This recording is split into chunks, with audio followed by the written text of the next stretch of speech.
그리스도 예수 안에서 사랑하는 우리 세수형 가족 여러분, 오늘 하루 또 어떻게 잘 지내셨습니까? 오늘 오랜만에 좀 쉬는 날이라서 아들이 갑자기 탁구를 같이 치자 이래서 이제 같이 탁구를 치러 가는데 보니까 봄날이더라고요. 그래서 양지 바른역에는 봄꽃도 가득 피어 있는 것 볼 수 있었습니다. 이렇게 아름다운 봄날 여러분들과 함께 우리 다시 말씀 대할 수 있는 자리로 오게 된 것 얼마나 감사한 일인지 모르겠습니다. 저희 아들이 6학년인데요. 제가 제 아들보다 조금 더 컸을 무렵에 어느 봄날에 지금 대구 동부교회에 계시는 김서택 목사님, 당시는 김서택 전도사님이셨는데요. 그분이 제가 다니던 교회에 말씀 사경회를 인도하러 오신 적이 있었습니다. 그때 기도원 설교를 하셨었는데요.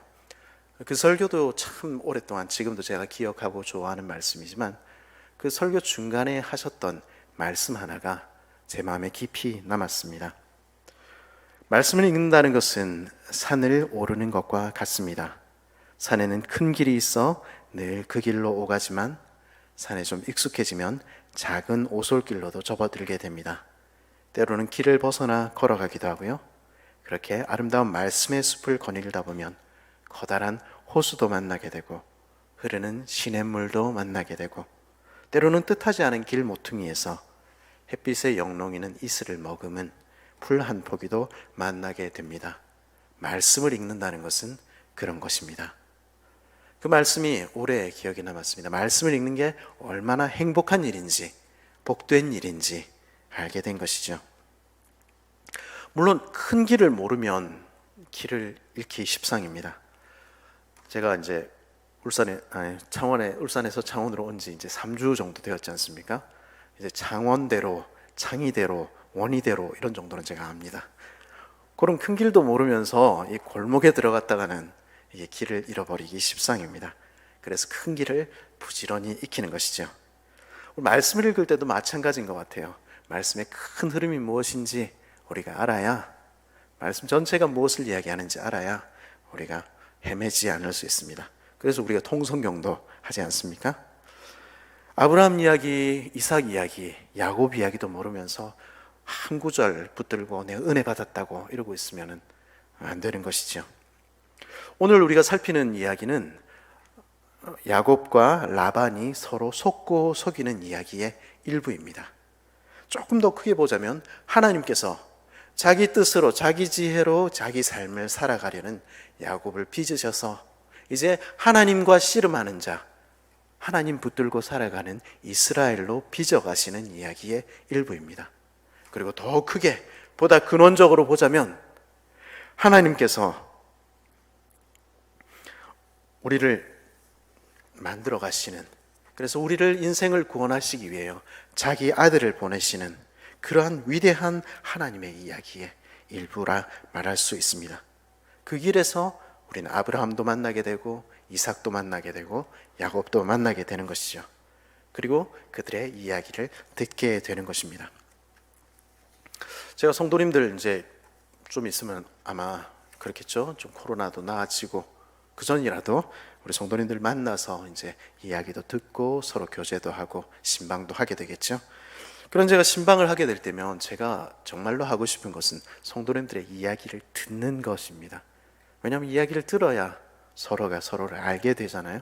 서로가 가슴을 열고 서로의 이야기를 듣고 기도 제목도 나누고 그럴 때 우리는 비로소 가족이 되어가는 것 아니겠습니까?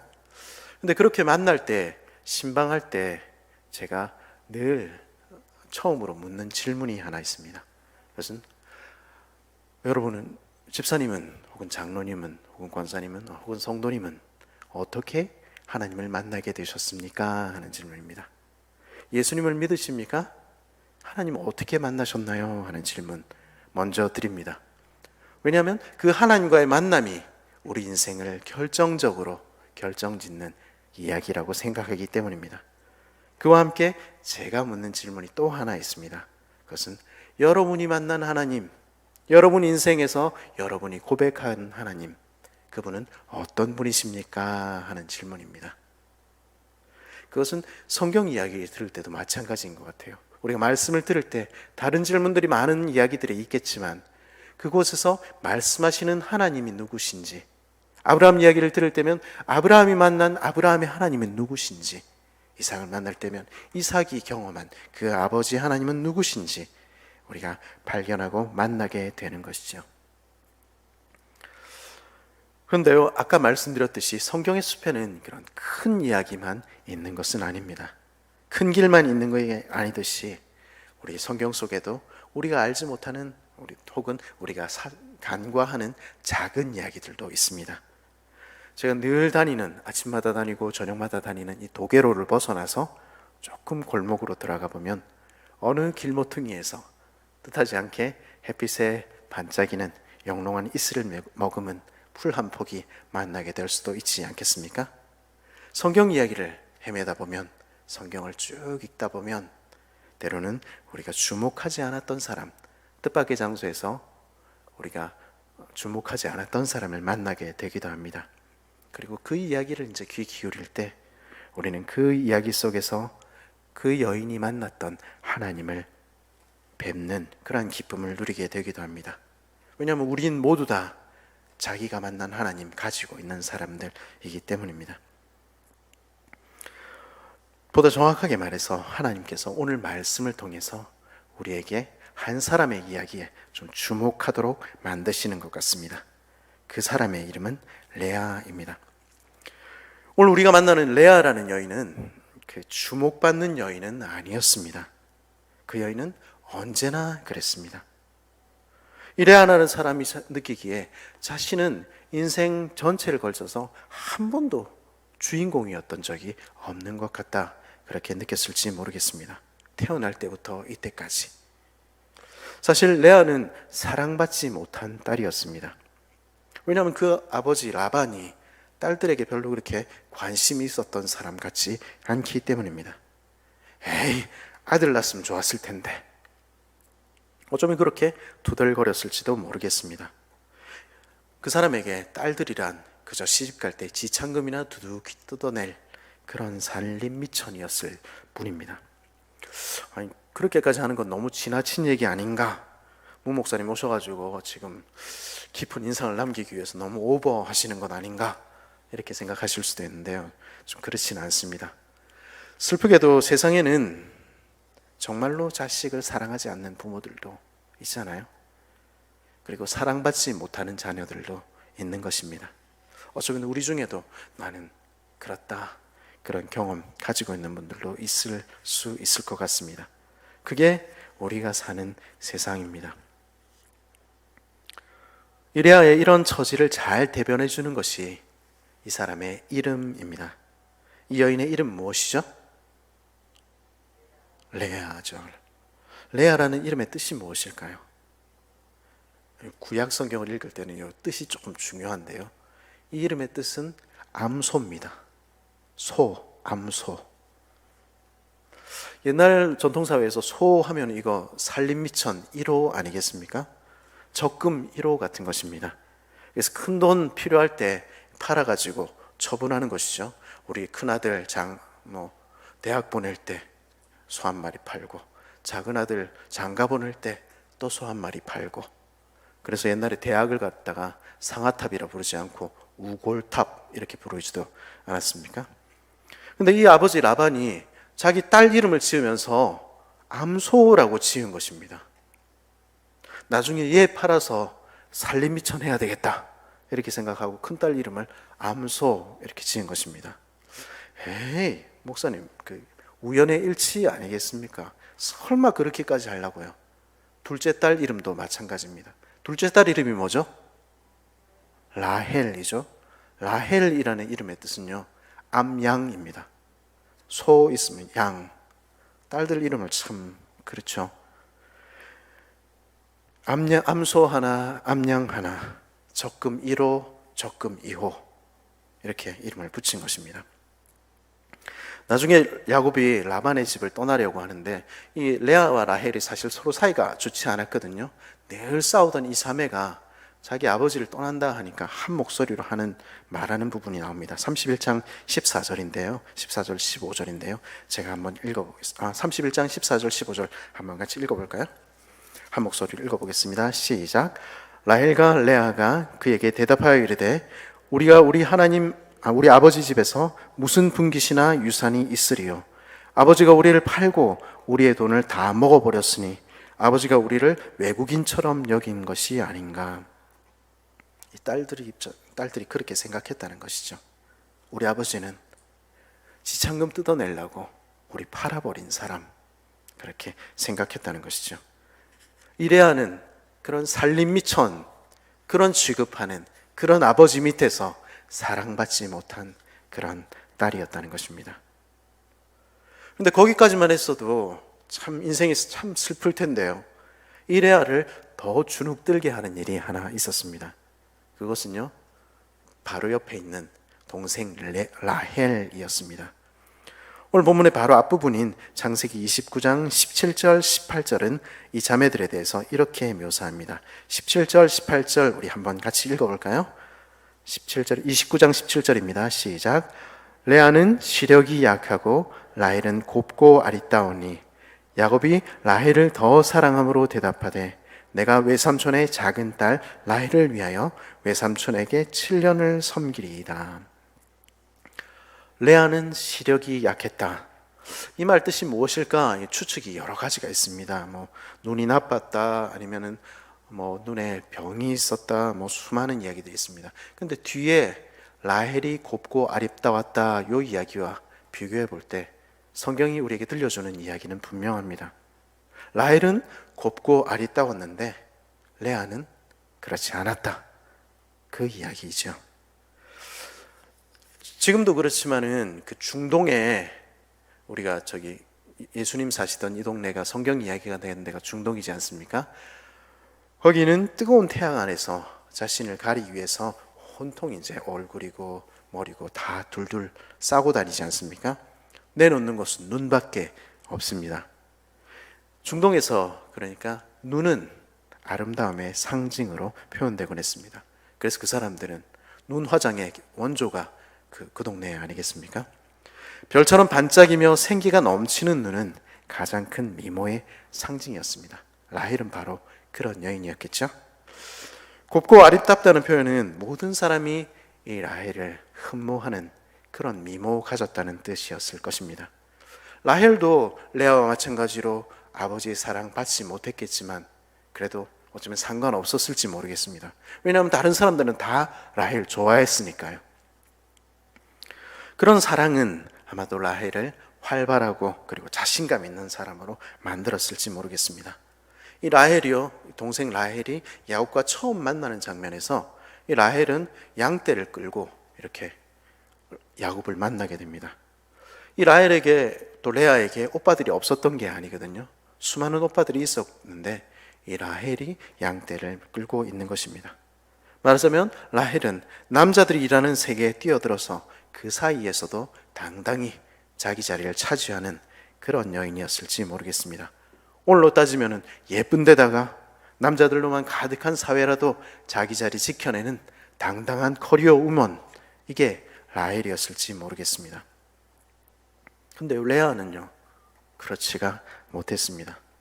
레아는요, 라헬처럼 예쁘지도 않았고 다른 사람들에게 사랑받지도 못했고 라헬처럼 그렇게 자기 자리를 확보하지도 못했습니다. 그래서 어쩌면 레아는 주눅 들었을지 모르겠고 그리고 집안으로 들어갔을지 모르겠습니다. 자기 생각에 나는 남들 다 할 줄 아는, 살림하고 아이 낳아서 키우고 그거밖에 할 줄 아는 일이 없다.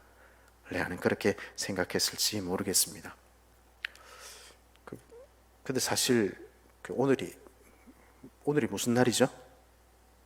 예, 선거일이죠. 근데 오늘 또 다른 날 있어요. 오늘 무슨 날인지 아십니까? 오늘이 보니까 여성의 날이라고 하더라고요. 모르셨나 본데요.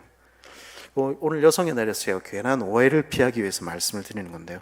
밥하고 설거지하고 빨래하고 청소하고 이거 아무나 하는 일이 아닙니다. 못하는 사람은 죽어도 못하더라 하는 것입니다. 아이 낳아 기르는 일 역시 마찬가지인데요.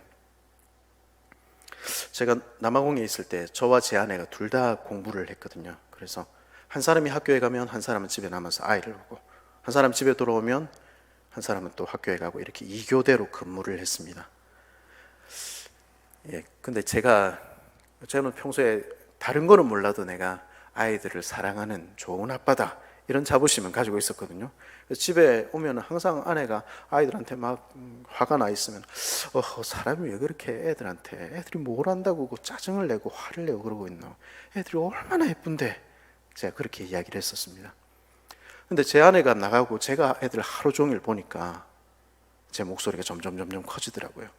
그래가지고 애들한테 막 소리도 지르고, 니네 뭐 이러면서, 아내가 이제 문 열고 들어오면서 얘들아 엄마 왔다 이러면서 제가 이제 막 화가 나 있으니까 애들이 얼마나 예쁜데 왜 애들한테 그러고 그래, 똑같은 이야기를 하는 겁니다.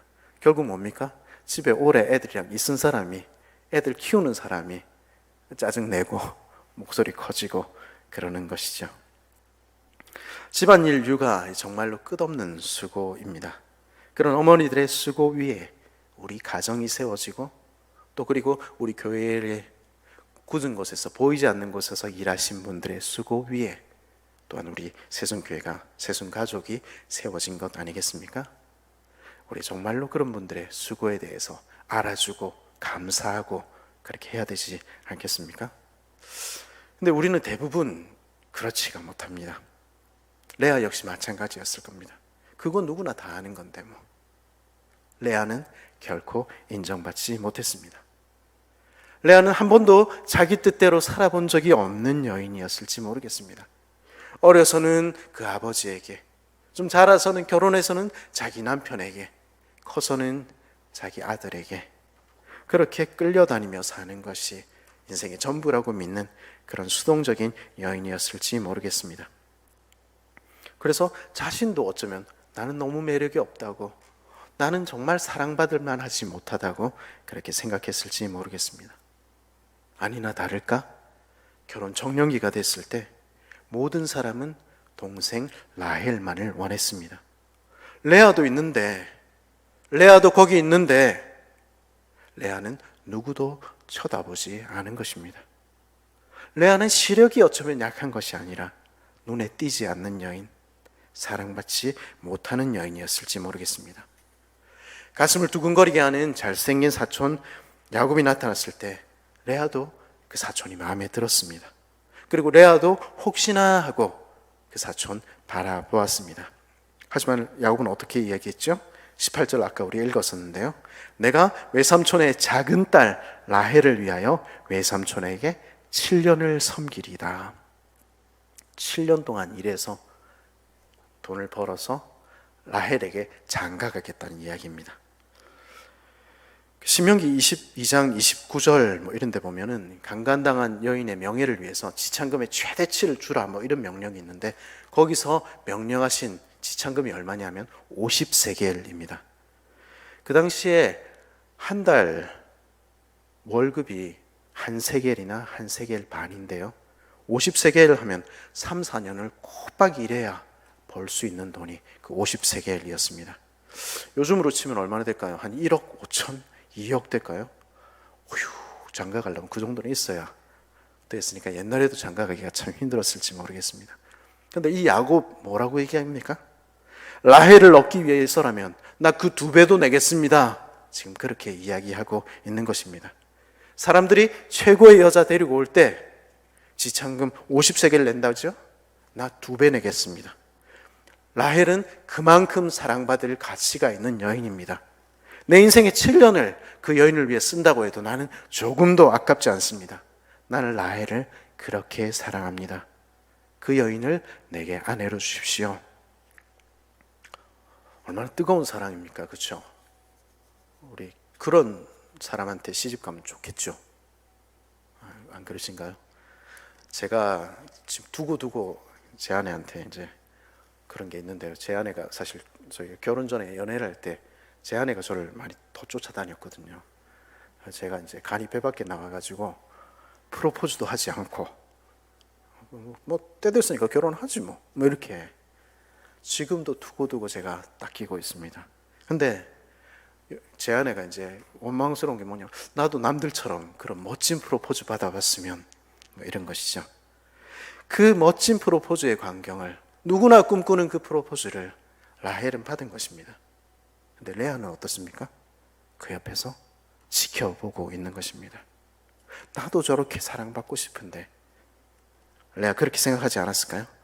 라헬이 고백받는 그 광경 보면서 레아는 선택받지 못하고 사랑받지 못하는 자신의 처지를 더 곱씹어 보지 않았을까요?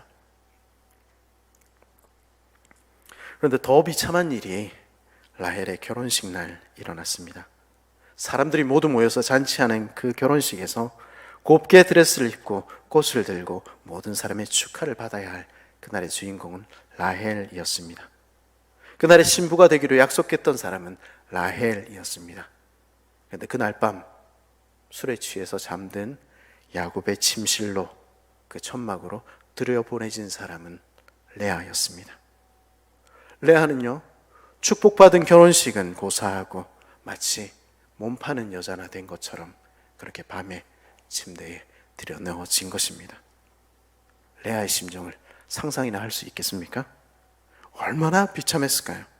평생에 딱 한 번 있는 결혼식, 평생을 꿈꾸었던 결혼이 시작부터 끔찍하게 무너져 버린 것입니다. 레아의 결혼의 아침은요, 야곱의 분노에 찬 외침으로 시작됐습니다. 이게 뭐야? 야곱은 수치심과 두려움에 이불을 덮고 있는 그 레아를 쳐다보지도 않고 달려나갔습니다. 나는 라헬을 위해서 지참금을 지불했어요. 남들이 주는 지참금의 최대치의 2배를 나는 지불했잖아요. 내가 레아 같은 여자 위해서 그렇게 한 거 아니잖아요. 난 라헬 위해서 그렇게 했잖아요. 왜 날 속이셨어요? 그 이야기를 레아는 다 들어야만 했습니다. 자기 아버지 라반은 뻔뻔스러운 얼굴로 말했습니다. 언니보다 동생을 먼저 결혼시킬 수는 없잖아. 우리 지방에서는, 우리 지역에서는 그러는 법이 없어. 기왕 시작했으니까 마치고 7일간 진행되는 결혼식 끝나고 나서 다시 결혼하면 되지. 라헬 원해? 라헬이랑 결혼하고 싶어? 그럼 다시 7년 봉사해. 그럼 결혼시켜줄게. 참 나쁜 사람이죠. 이런 사람이 내 아버지라면 참 얼마나 부끄러울까요? 근데 레아를 더 비참하게 만든 게 있었습니다. 그것은요, 야곱이 그 제안을 받아들였다는 사실이었습니다. 야곱은요, 레아와 결혼해서 한 가정을 꾸며서 살기를 거부한 것입니다. 30절 뭐라고 얘기합니까? 같이 한번 다시 읽어볼까요? 30절 말씀 같이 읽어보겠습니다. 시작. 야곱이 또한 라헬에게로 들어갔고 그가 레아보다 라헬을 더 사랑하여 다시 7년 동안 라반을 섬겼더라. 야곱에게는요, 처음부터 끝까지 그가 죽는 날까지 사랑한 사람은 라헬밖에 없었습니다. 라헬을 위해서 7년을 더 봉사하는 것을 레아는 지켜보았습니다. 야곱과 라헬이 이룬 단란한 가정에 레아는 천덕꾸러기처럼 그렇게 있어야만 했습니다. 레아의 자리는 없었고요, 레아는 사랑받지 못했습니다. 그런 여인이 오늘 우리가 만나는 레아입니다. 아버지로부터도 사람들로부터도 남편으로부터도 아무에게도 사랑받지 못한 여인, 아무 쓸모도 없고 중요하지 않은 여인, 시력이 약할 뿐 아니라 남들에게 주목받지 못하는 여인, 그녀가 바로 우리들의 레아입니다. 이런 레아의 모습은 어쩌면 세상으로부터 주목받지 못하는, 세상 사람들이 보기에 별것 아닌 우리의 모습과 비슷할지 모르겠습니다. 레아라면 하나님은 나를 사랑하지 않으셔, 하나님은 나에게 아무 해준 것 없어, 우리가 외치는 외침을 가장 잘 이해할 수 있지 않았을까요? 31절 말씀 우리 함께 읽어봤으면 좋겠습니다. 31절 말씀 읽겠습니다. 29장 31절입니다. 시작. 여호와께서 레아가 사랑받지 못함을 보시고, 성경은 우리에게 뭐라고 얘기합니까? 여호와께서 레아를 보셨다고 이야기합니다. 그리고요, 레아가 사랑받지 못함을 아셨다고 말합니다. 하나님께는요, 레아도 소중한 사람이었습니다. 하나님께는요, 레아를 주목할 만한 이유가 있는 사람이었습니다. 사람들은요, 레아가 별로 사랑받을 만하지 않은 여인, 가치 없는 여인이라 이야기했을지 모르지만, 그러나 하나님께는 레아는 가장 사랑하는 딸, 가장 귀한 딸이었습니다. 하나님께서는요, 그 레아가 흘리던 그 모든 눈물을 그 마음에 담고 계셨습니다. 그 사랑받지 못하는 모습을 가슴 아프게 생각하셨습니다. 왜냐하면 레아는 하나님의 하나밖에 없는 딸이니까요. 하나님께서는 레아를 사랑하시니까요. 그리고 그 하나님이 바로 우리도 동일한 눈으로 바라보시며 동일하게 사랑하시는 하나님이신 것입니다. 여러분은 이 하나님을 알고 계십니까? 우리를 주목하고 계시는 그 아버지를 우리는 알고 있습니까? 우리가 때로는 어둠 속에서 눈물을 흘리면서 하나님은 나를 알고 계세요? 하나님은 내 처지를, 하나님은 내 상황을, 하나님은 내가 사랑받지 못하는 이 모든 것들을 주님은 알고 계세요? 이렇게 부러지실지 모르겠습니다. 여러분들에게 그런 경험은 없습니까? 그런데 하나님은 어떤 분이십니까? 그런 우리를 향해서 내가 안다, 내 사랑하는 딸아, 내가 안다, 내 사랑하는 아들아, 그렇게 말씀하시는 하나님, 그분이 바로 우리 아버지이십니다. 그 하나님께서 남들이 아니라 아브라함만 아니라 이삭만 아니라 야곱만 아니라 바로 우리도 사랑하시는 하나님이라는 것을 여러분은 참으로 알고 계십니까? 하나님의 자녀들은요, 바로 그 사실을 아는 사람들입니다.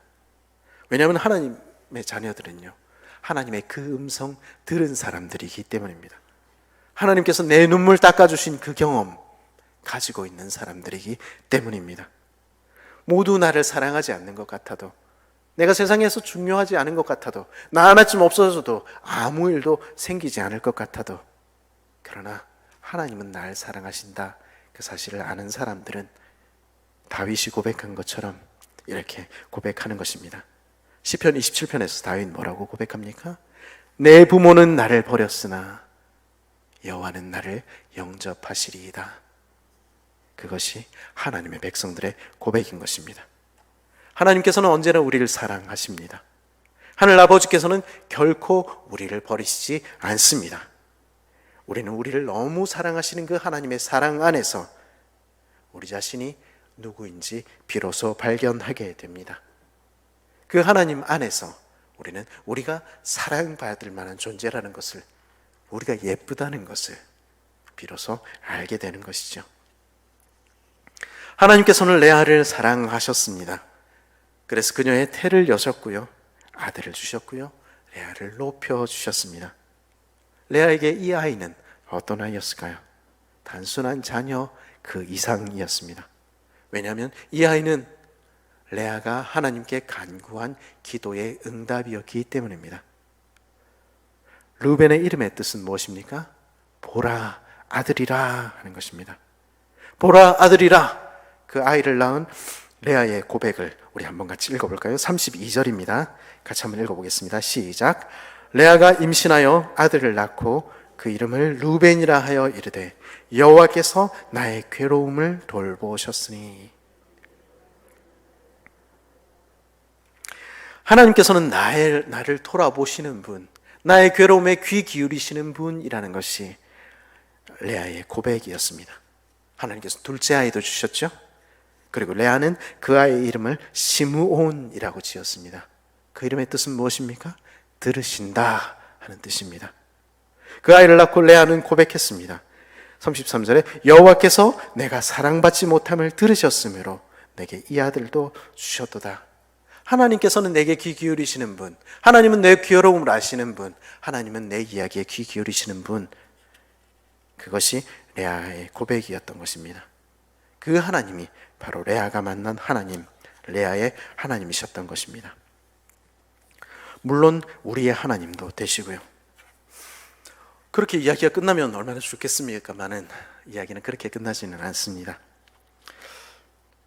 하나님 한 번만 만나면, 하나님께서 내 기도를 이번만 들어주시면 주님께서 날 사랑하신다는 것 한 번만 알려주시면 우리 기도할 때 그렇게 흔히 기도하곤 합니다. 답답한 기도의 자리에서 우리는 주님만 배우면 이렇게 기도합니다. 그런데요, 주께서 우리 기도를 들으시고 우리를 만나시고 나면 또 우리 마음이 바뀌는 것 우리 경험하지 않습니까?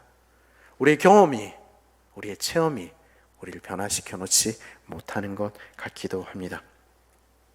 광야의 이스라엘이 어디 하나님을 경험하지 못해서 그렇게 거듭거듭 하나님이 우리를 사랑하시는지 잘 모르겠다 이렇게 이야기했습니까? 그렇지 않지요. 우리에게 수많은 이야기들, 제게도 수많은 간증의 거리들이 있지만 정말로 하나님께서 날 사랑하시는가 우리는 불평하곤 하는 것입니다.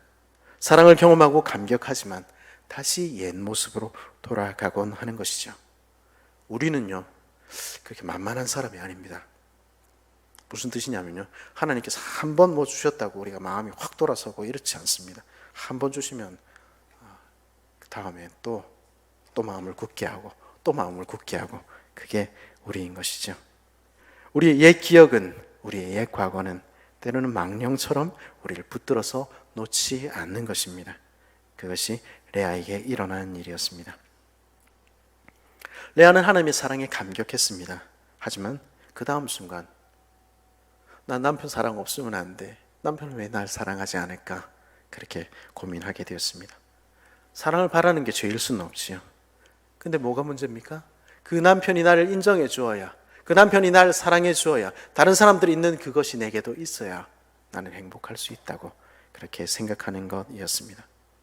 남편이 날 사랑해 주지 않으면 난 가치 없는 사람이야, 그런 생각에 사로잡힌 것이니까요.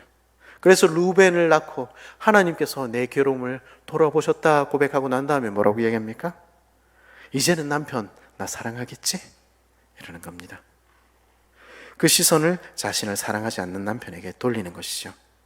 아이를 주실 때마다 하나님을 돌아보는 대신에 내가 이제 그에게 새 아이를 낳았으니 지금부터는 나와 연합하겠지, 그러고 나서는 것입니다.